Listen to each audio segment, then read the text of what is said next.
This episode is brought to you by the American Academy of Orthokeratology and Myopia Control. Go to aaomc.org and join us. Join the war against the myopia epidemic. So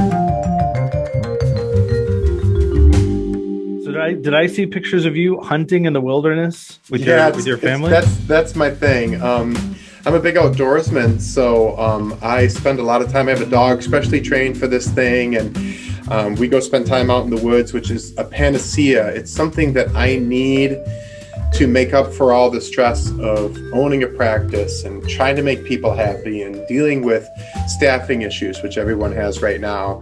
And it just gets to the point where it's like, hey, dude, at some point you need to do something that's not work related, So Right.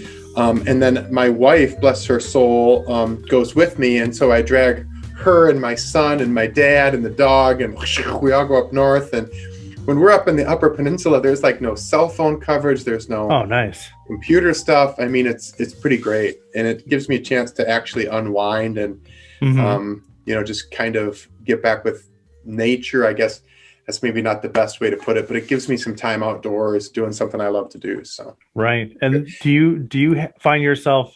I call them shower moments. I'm sure it's called something else when you're out hunting, but like sometimes when I'm just taking a shower and I'm relaxing, then all of a sudden a creative idea will pop into my head for something. I'm not trying to think about work. I'm just trying to do the shower thing or whatever.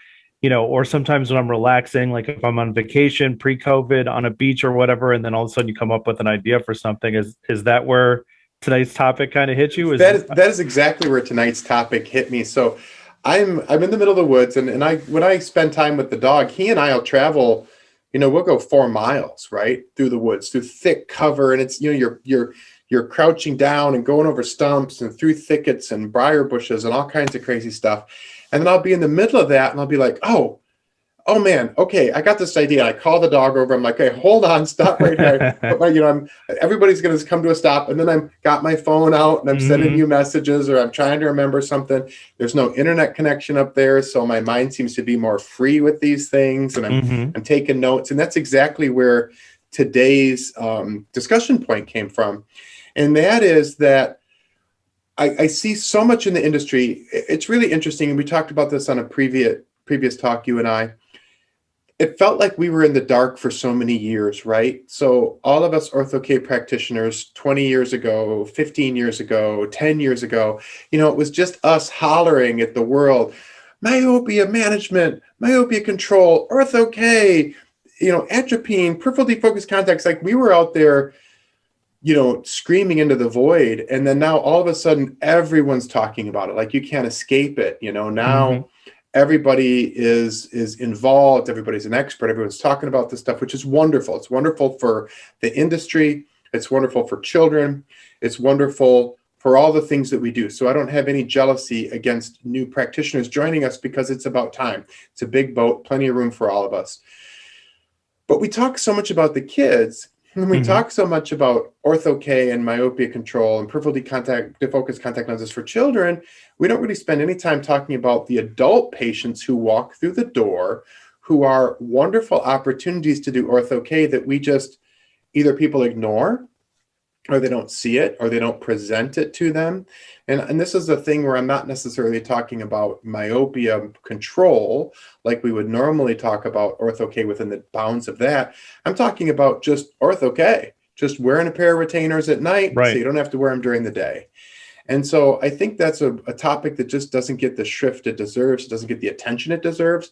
And I think it's something that we should talk about. I think it'd be fun. Why? I mean, I agree with you, because, pre-COVID, when I was running the booth for the Academy at different conferences or whatever, that's all anybody wants to talk about now is for kids. And I'm like, well, you could, people are like, well, I don't like, working with kids. And I'm like, well, that sucks. You should really like to work with kids if you want to do myopia management, but it's not a complete loss. So you could still do Ortho-k on adults. And then they give me this look, and I'm like, maybe I'm wrong. Maybe, I know you can do it on adults, but maybe that's just not a great market for it. So like, why isn't that more talked about? Like, why is that an underserved portion of the population? Yeah. And even if it's not it's not an ideal market, even if those patients maybe take a little bit extra or they take a little bit more thought, we're going to talk about that today as we go through these different topics, it's still an opportunity, right? So Mhm. let's say that you have 20 kids come in and you have 20 adults that come in, right? And of the 20 kids that come in, 5 of them are good myopia control candidates, and you make the suggestion, right? You may have the same number of adults who would be good myopia control people. There's no reason not to tell them it's an option. I mean, shoot, what the heck? If you tell them it's an option and they say they're not interested, that's fine. If you tell them it's an option and they're like, wow, where has this been my whole life? Mhm. I love the idea of this compared to surgery, LASIK, or I love the idea of this compared to glasses, or I love the idea of this compared to contact lenses. It's an obvious opportunity that we're missing, right? Mhm. What's the quote from Wayne Gretzky? You miss 100% of the opportunities you don't take, right? Right. Mhm. That's just one of those things where it's a slam dunk. And I have, interestingly enough, a significant adult population that are GVSS patients. And once those patients are fit, they are so easy. They come in, I'm like, how you doing? They're like, I'm doing fine. Anything changed? Nope. How are you seeing? I'm good. Um, Time for your yearly plan. Let's get you a new pair of retainers. We'll get all your solutions. They're like, okay. And they go to the front and that's it. It's so easy. A lot of times I'm ordering the exact same parameters I've been ordering every year for this person for 5 years or 10 years. Or in one case I just saw the other day, 17 or 18 years. I mean, this is a person who's just been wearing retainers and since they were a certain age, and then that's where they're at now, right? Mhm. So I will tell you, and that's something that we should talk about, is that if you start someone who's 30, okay, and you have them in retainers or Ortho-k for 15 years, keep in mind they're 45 now, okay? So you have to be thinking about not only fitting them and having them be successful, but being aware when they turn 45 that you're going to have to start playing with those powers to give them reading vision. Okay. And so I'll get a lot of those patients. This one in particular I'm thinking of, I fit him when he was 30. He's now 47. And he's now at an age where he's not as crisp at reading as he used to be. And so he was talking to me and he's like, do I need to stop doing this? Because I love doing it. I love the fact that I only have to wear them at night. I love the fact that there's no glasses or contacts during the day. And I said, this is nothing to stress about. I'm just going to back off the power in your left eye, your non-dominant eye.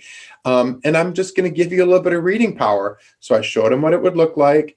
I ordered the retainers. Believe it or not, same parameters as he had last year, except just reducing the power in that left eye. He came in 3 weeks later as a follow-up. He's like, this is fantastic. He's like, I can read again. I'm happy. I'll see you in 6 months. I'm like, all right, adios, Chad. Have a good day, dude. And it was just that easy. Yeah. And that's one of those moments where you're like, that was really simple. Why isn't anyone else doing that? And why are we so wrapped up in our paradigm of children, we're missing the boat on these opportunities that are right in front of us. And here's a happy guy who loves us. He's done YouTube videos for me Nice. as a testimonial. He refers people to me, and he's no effort at all. Right. You know, So, I, so I mean, so why aren't more myopia management docs doing adult cases, or why aren't we? yeah, I think it's a couple things. Number one, I really do think that you just fall into habits, and I'm as guilty about it as anybody, right? Okay. Obviously, that's a thing. And then people are afraid. They're afraid that adults will be more complicated. Hmm. And the answer to that is yes, in some ways they are, but they're Okay. also a lot easier. Okay. So they do differ from children. So when you have an adult, you have to be more aware of nighttime issues. And we'll talk about that in just a moment. When you have a child, you also have a lot easier case of taking an adult and having them learn how to put retainers in and out of their eyes. That goes really easy for most adults, Hmm. compared to a lot of the young children we work with. So the big thing, though, I think, is the pupil size and the presbyopia, or the aging thing that you have to be aware of. But I think that even though it differs from children, it's really an accessible marketplace, if you will. And I have a number of colleagues of mine, Tom Washevsky, for instance, down south there, and Rob Garwitz, and I could name 100 other people, right, that fit a lot of hyperopes too. Hmm. So you run into a lot of hyperopes. So not your nearsighted Ortho-k patient, but your far-sighted Ortho-k patient.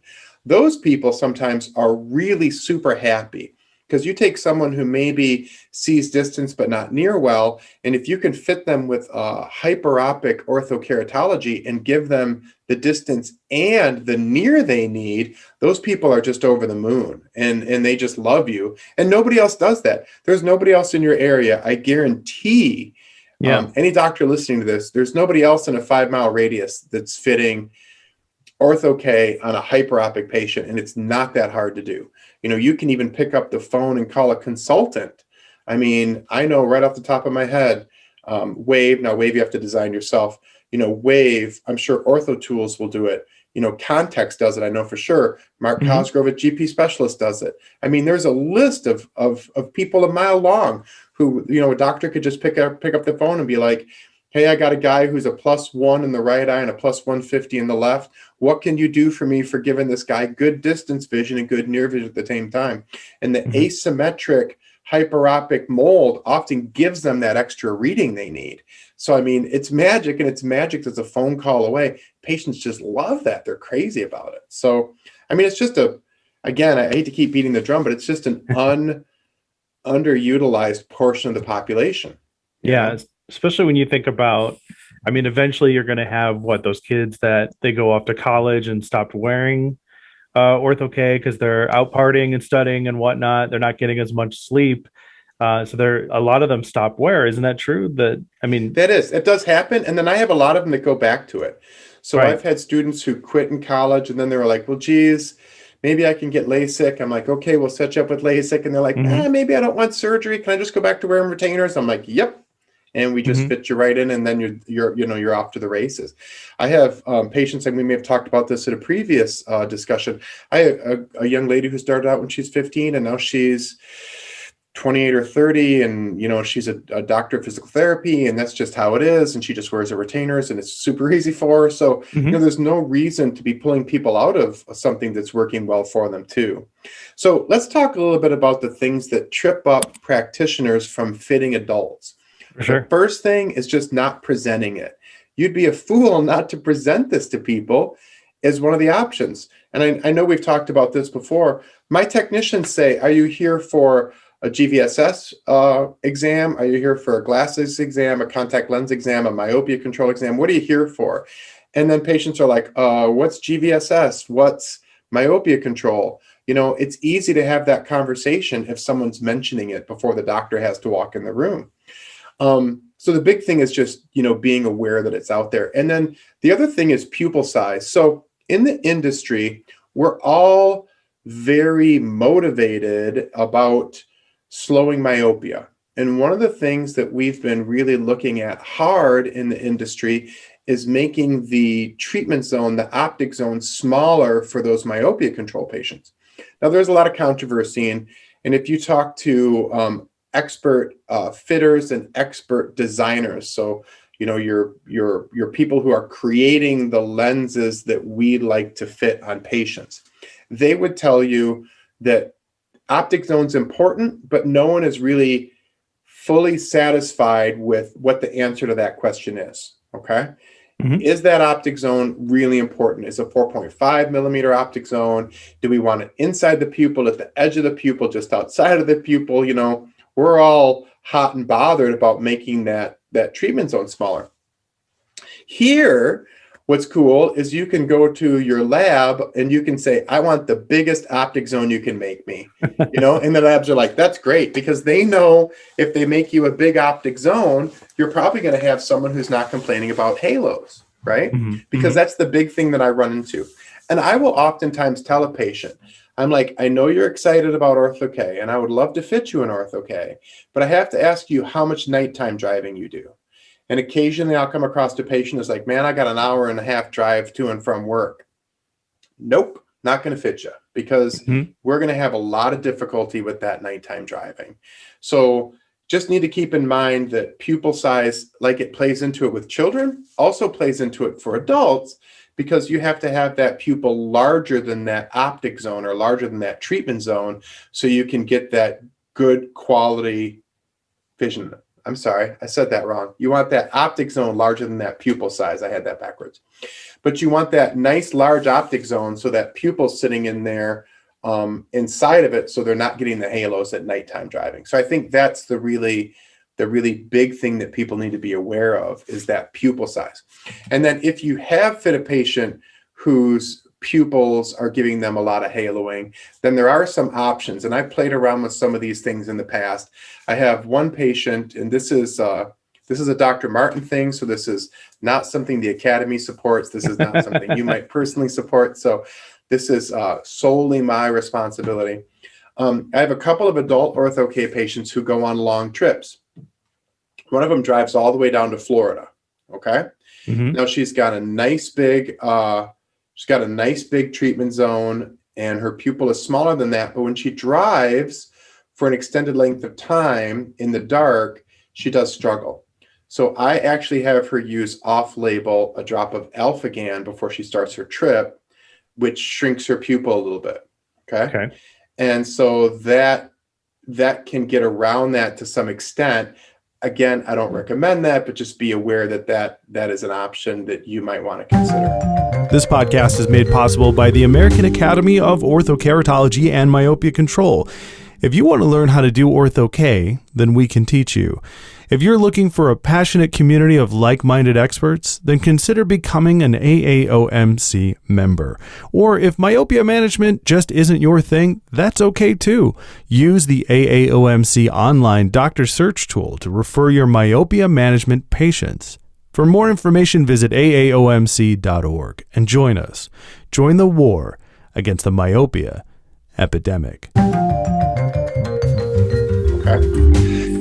Again, Matthew, I can't emphasize enough how that is definitely an off-label discussion, so that we're on the same page. For sure. And it's something that my patient uses only for that particular trip. So they go on this trip once a year, and it does get their pupil size at least smaller for the amount of time it takes them to experience that. So, and there are some other doctors out there who have done stuff with that in the past. Just be aware. Obviously, your best bet is to make the biggest optic zone possible. So another thing that we should talk about is the psychology of adult patients. Mm-hmm. So with children, we have things that we worry about when it comes to fitting them in Ortho-k. We have children who are nervous. We have children who don't want to touch their eyes. We have children who sometimes, believe it or not, are overly enthusiastic. I had one child who would ram those retainers home. And honestly, he scuffed his corneas half a dozen times before I finally got him to calm down. But he was so determined to do it, he would just he'd try to put it through his eye. But with the opposite of that is what we have with adults. So what we have with adults is we have to be worried personality-wise with adults that we don't get what we in the industry call an engineering personality. So an engineering personality is someone who sits in your chair, and when you're doing the refraction, and I live in an area that is very close to Dow, which is one of the major chemical companies in the world. And so I would say a very, very high percentage of my patients are engineers and chemists compared to the average doctor's office, okay? So I will have patients who, even though their glasses are perfect, even though their prescription is perfectly 20/20 in each eye, if not better, I will have patients who sit in the chair and go, when I close one eye like this and turn my head slightly to the side, the letters make an odd angle, and the bottom right corner has a little curlicue. Those patients are very difficult to satisfy with glasses, and they're exceptionally difficult to satisfy with Ortho-k. Mm-hmm. And I will tell you that I have personally made the mistake of not catching that personality concern when I started the case, and it came back to haunt me later on.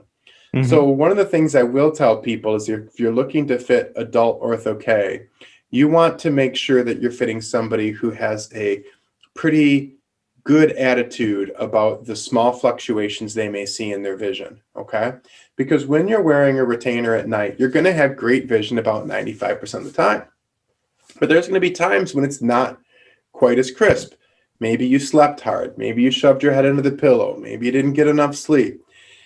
Most people can absorb that and be smooth and happy that they're not wearing glasses, but you may occasionally run into people who that very much is a problem for them. So I just like always to caution fitters to be aware that that can be something that they need to be aware of, okay?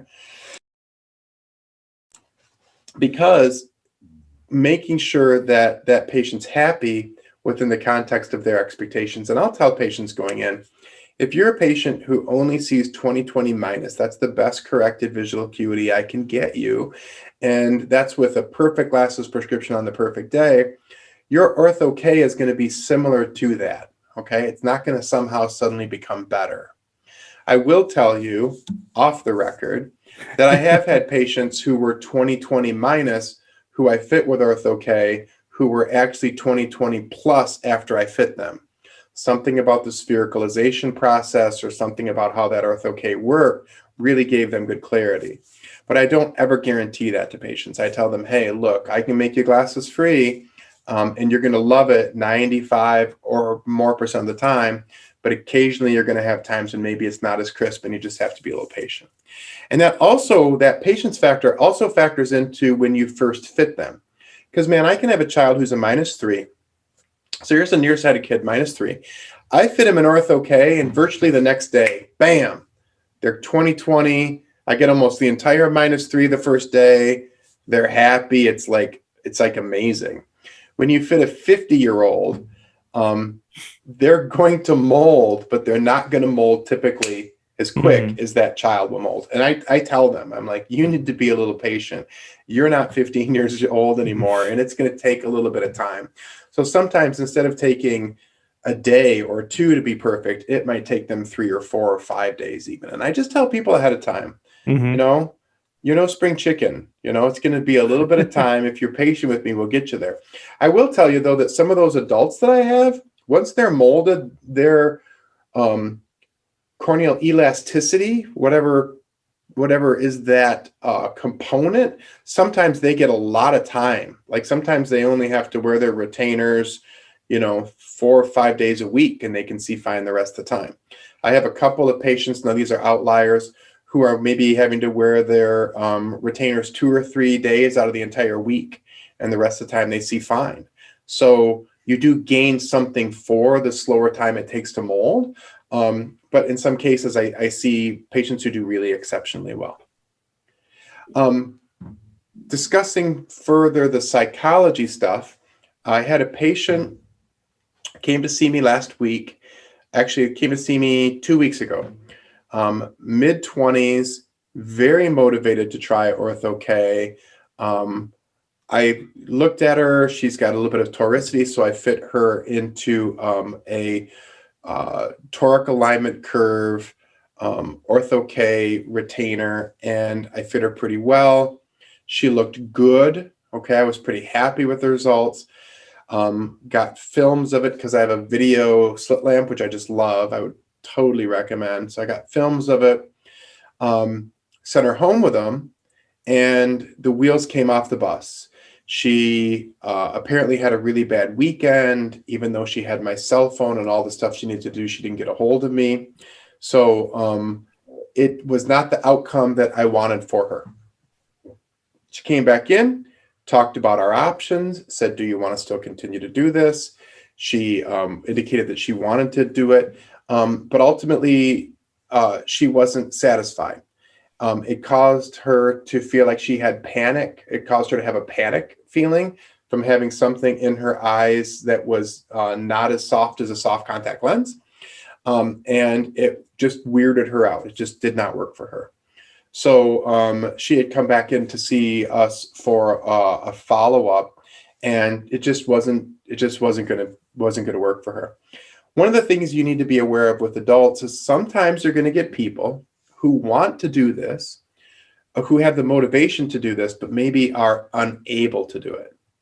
And I think it's really important to talk about when you get started with adults, being aware that you may have to refund them some money. Here was a patient who, had she kept wearing them, she would have seen just fine, but she just could not handle the idea of having them in her eyes. It just was not working for her. So in this particular case, I had a talk with her. We discussed it. I said, this is no problem. You know, we're going to make you a pair of glasses. We're still friends. We still like having you in the office. Come back and see us. You know, we're going to refund you your money minus the pair of glasses that we're going to make for you, and life goes on.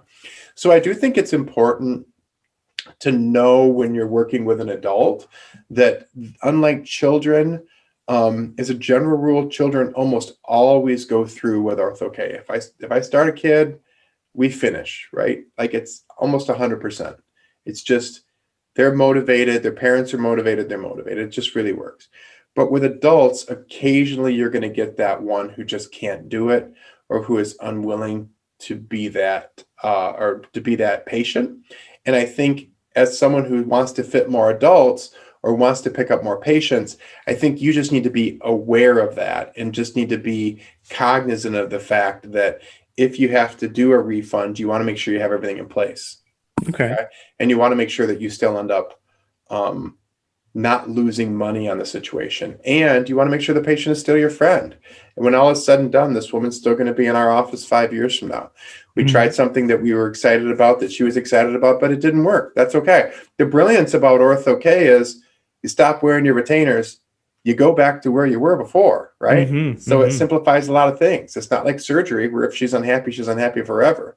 In this particular case, you know, we can still fix that for her. So right. But how do we avoid going to the refund part? You know, like how do we avoid refunds? Yeah, I'm so glad none of us are eager to give it. No, and I'm not. I think the key with avoiding a refund is being upfront. And this is something that I talk about whenever I'm lecturing or discussing Ortho-k. I think everyone in the room needs to know exactly what the fees are, exactly what the expectations are for the doctor, for the staff, for the patient's parents if it's a child, right? Everyone needs to be on board. It needs to be spelled out, right? If we're going to give you a refund, it's not going to be 100%. There's going to be some cost involved. You should be aware of that, right? If we're going to do a refund, it's only once we've done the things we need to do to make sure that you are able to do it. If you're not interested in doing it, now's the time, you know? Let's put a pair of retainers on you in office ahead of time so you can see what it feels like, right? If you've never touched your eyes before, you should be aware of that. I think as long as everyone's upfront, and I think as long as everyone is honest about it, then the odds of having to do a refund go down dramatically. I think when it's smoke and mirrors, or if someone doesn't know what they're paying for, I think that's when we end up with refunds, and that's when we end up with unhappy people. What we don't want in the Ortho-k community, and what we don't want in the eye care industry, is for Ortho-k to get a bad name because people were unhappy and were unable to get the satisfaction they needed. And I think that's very important. I think it's just important for all of us to be adults and for all of us to be very aware of what we're doing. And I think that lowers the amount of refunds, and it certainly lowers the amount of unhappy patients you might have. Right.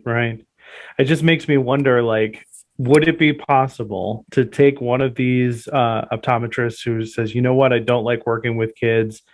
Is it possible to turn them into an adult only orthokeratologist? Absolutely, especially if you don't like working with children. This is the perfect opportunity. Every time you get a person in your chair who's say 50 years old and they're a plus 150 and a plus 2 or something along those lines, that's a very fittable patient.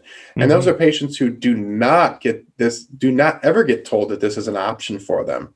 You know, they can go through 2 or 3 offices and not realize that it's something that you could do for them to make their lives better. I have a lot of outdoorsmen in my area because I live in Michigan. And so we have a lot of people who hunt and fish and who don't like contact lenses for that. So those are really great people. So I'm like, oh yeah, I can fit you in retainers at night. During the daytime, you don't have to wear any glasses or contact lenses. And that's a no-brainer. They can be out in the wind. They can be out in the sun. It's spitting rain and a duck blind doesn't matter to them. They don't have anything in their eyes. And, that's a great opportunity to tap into or to take advantage of. Right. And I remember early days back when we were the Orthokeratology Academy of America, one of the big selling points was for policemen and airline pilots and firemen. Does that all still apply, for that group? Yeah, I tend to lean away from firemen, even though I have a big contingent of firemen who are friends of mine, just because their sleep schedule is just so Oh, for irregular. sure. A 24-hour sleep schedule really, work schedule really makes it difficult for those people. I do have police people that wear retainers. I don't have a lot of pilots. I know for a while pilots were a really big deal because they wouldn't let them get LASIK. Hmm. So that was, I think, a big driving factor on that. But I have a lot of people who are outdoorsmen or outdoor women who just want to be outside and don't want to have something in their eye. And this really fixes that problem neatly for them. Or For people sure. that work in certain environments where it's just inconvenient for them to have a contact lens fall out. Obviously, we always talk about with children, we talk about sports. We talk a lot about baseball, we talk a lot about soccer, dust blowing across the field when you're trying to play a sport. And those are the same things that adults deal with. I have a patient who came in to see me. This is quite an interesting case. 24 years old, came in for an eye exam and works construction, ratted out steel toe boots, pants that have seen a lot of stuff. He was wearing Carhartt bibs at the time because it was winter.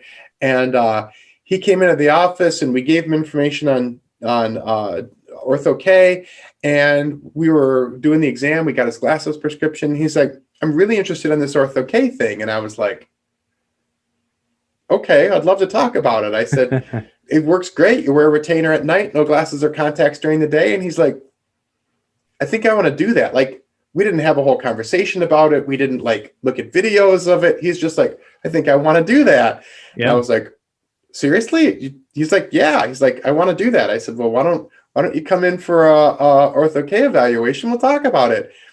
Next night he comes in, said he was interested in doing it. He happened to have corneas that were pretty close to parameters I have in the office because I'm a fit set guy. So I'm like, well, let me put these on you and see how it feels. So I put some fluorescein underneath them, popped him on his eyes, had him put his head back for, I don't know, half an hour because it was at the end of the day. And the way I do that is I have them put the retainers in and then they close their eyes and I just talk to them. I'm like, here's the risks. Here's what acanthamoeba is. Here's the scary stuff. Here's Hmm. the goods. Here's the bads, blah, blah, blah, blah, blah. Here's my bona fides. I've traveled the world. I've been to India. I've been to Vietnam. I talk about this stuff all the time. I'm excited about it. You know how I am. Yeah. So I'm blah, blah, blah, blah, blah. I'm talking to him as I go. And then I have him open his eyes. I take his retainers out.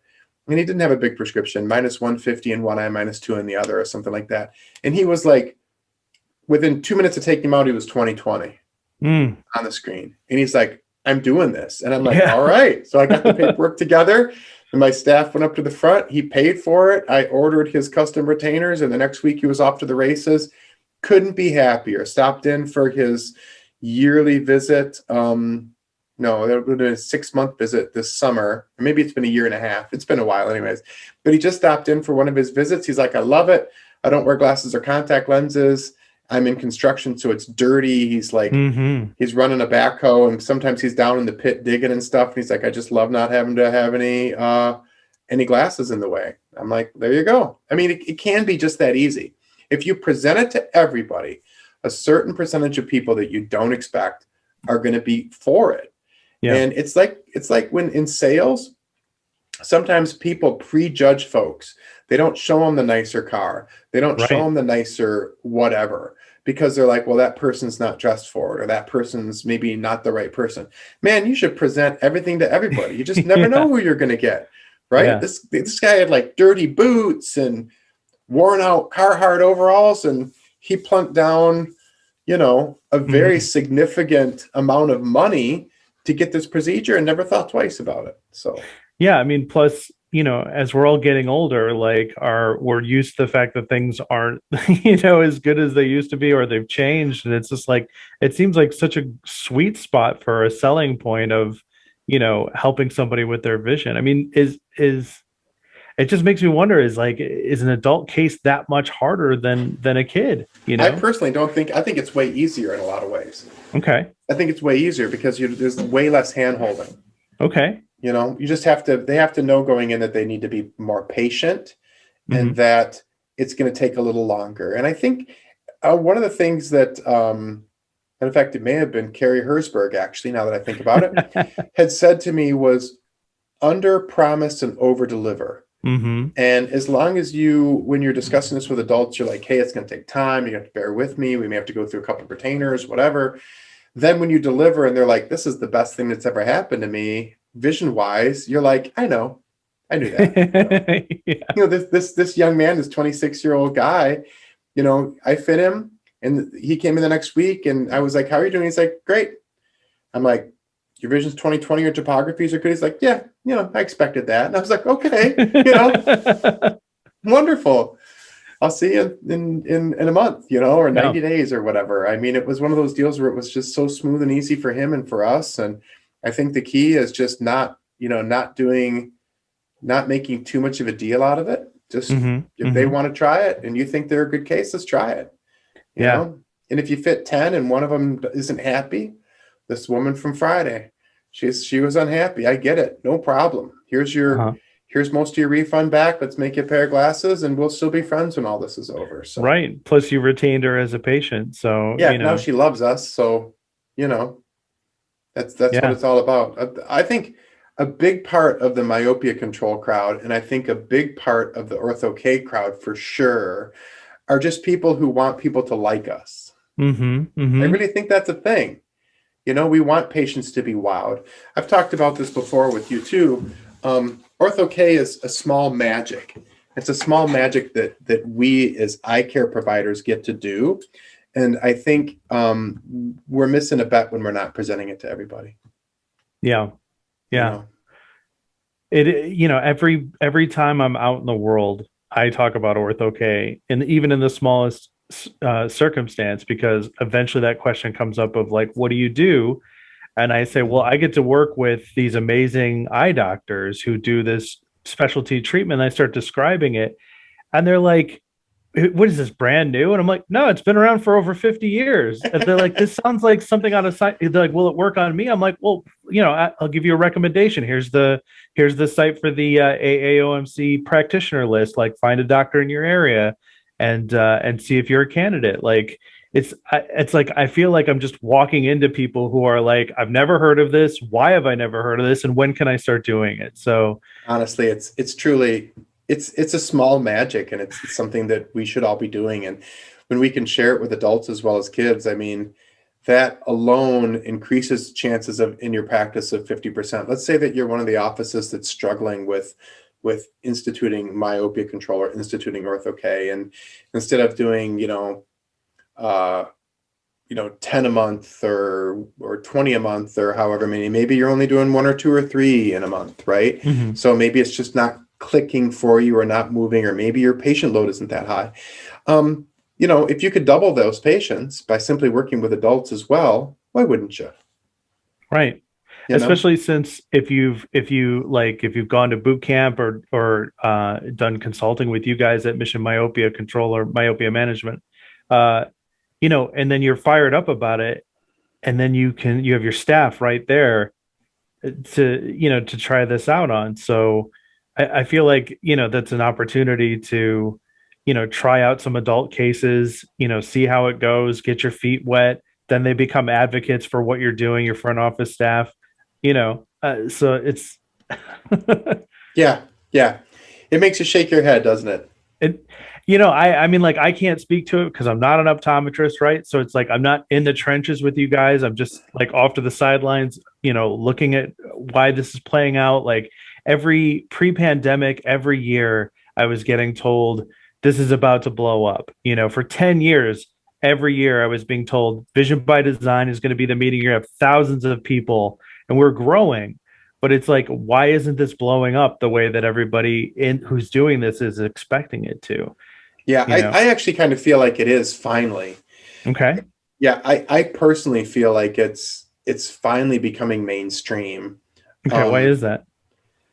Why is that? I think I hate to say this because I'm a small practitioner in my own practice, and even though I'm very motivated, the truth of it is I love the idea of independence. I think a big part of it is the money that the big organizations brought to it.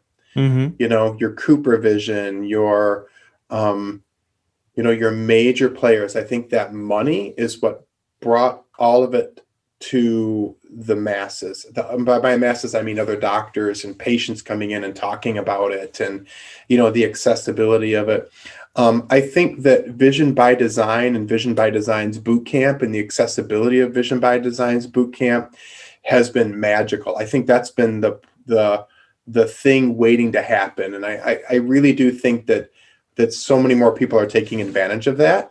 And I really do think that so many more people are starting to become involved in it, that I think it took money and time and just that constant grind of, people like your father, people like myself, people just screaming it from the top of the rooftops that everyone should be doing this.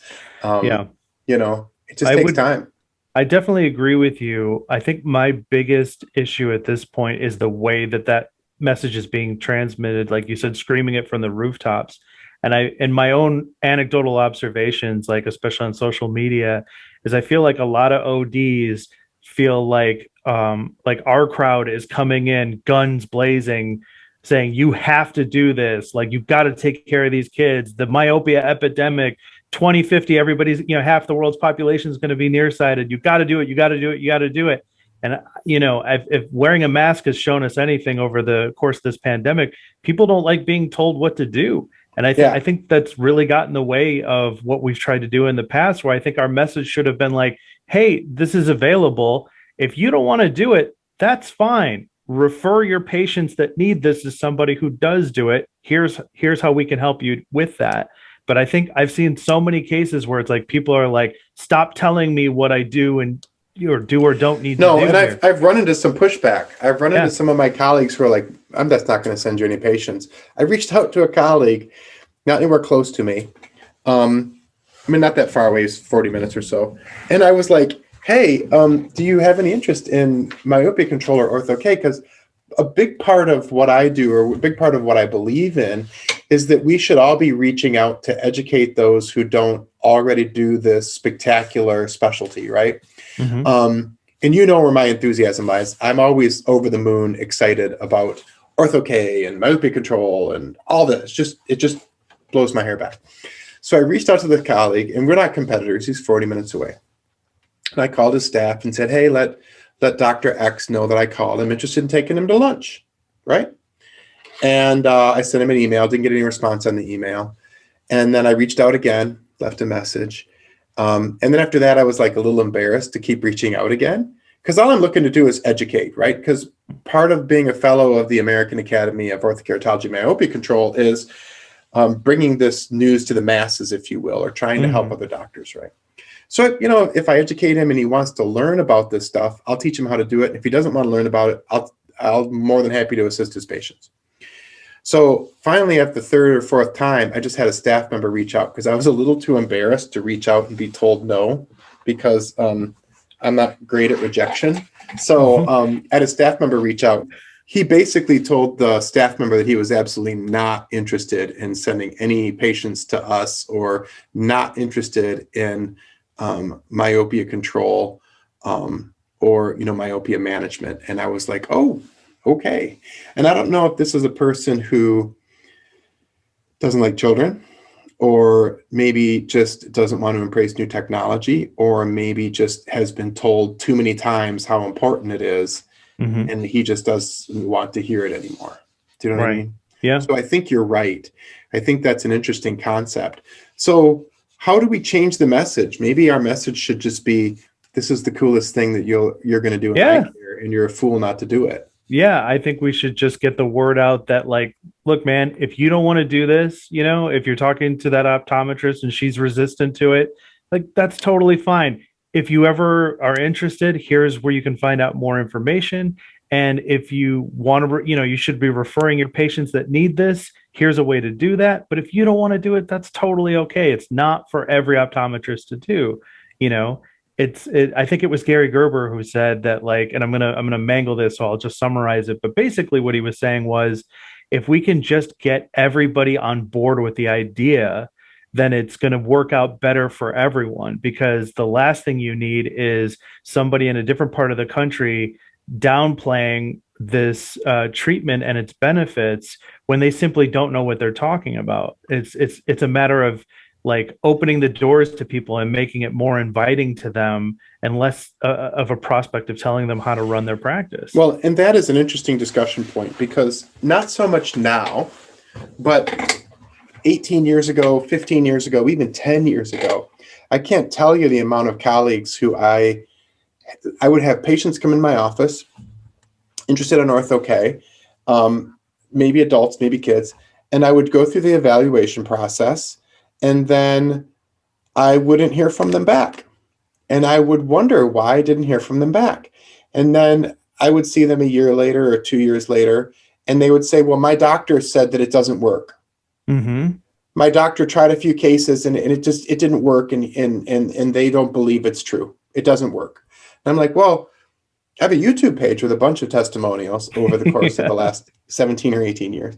I have tons and tons and tons and tons and tons of patients who believe in this almost to the point of religion, who would love to tell you how great it is.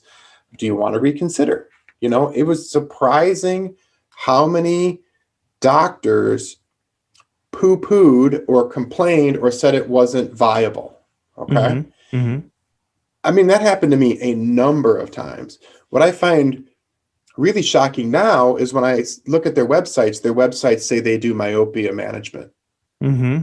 Right? These same doctors who told me, you know, that I was crazy, or it didn't work, or, you know, I didn't know what I was doing, or, you know, all that stuff. So I do think it's interesting that all those people are slowly coming on to the idea of it. And I think you make a very valid point when you say, if we could just get people talking about the fact that it's something that's a lot of fun to do, Mm-hmm. that patients love, and then if they want to do it, fabulous. If they don't, that's totally okay as well. I don't have a problem with that. Yeah. You know, I there don't are want to tell you how to techniques run your practice. yeah, there are techniques that I don't do, and patients and people, I talk to the doctors like, you have to do this. I'm like, I'm pretty sure I don't.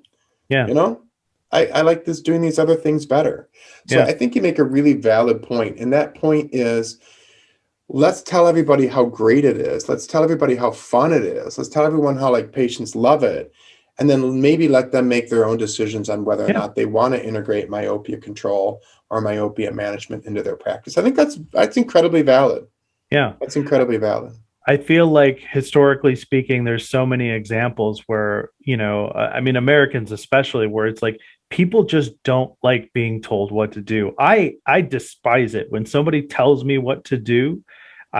Unless I'm looking for that information, I'm instantly resistant to it, even if they're helping me, right? It's just like people don't like being told what to do. Like I was listening to a relationship book, right? You're talking with your partner, your wife, your husband or girlfriend or boyfriend.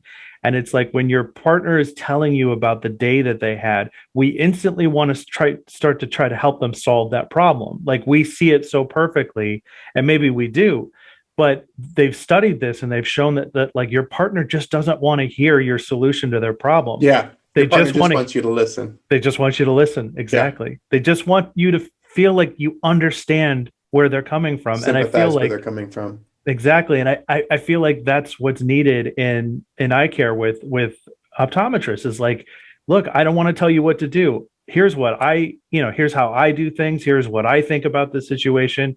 And I work with these kick-ass optometrists who are like, they are reinventing themselves and refinding their passion and helping these kids.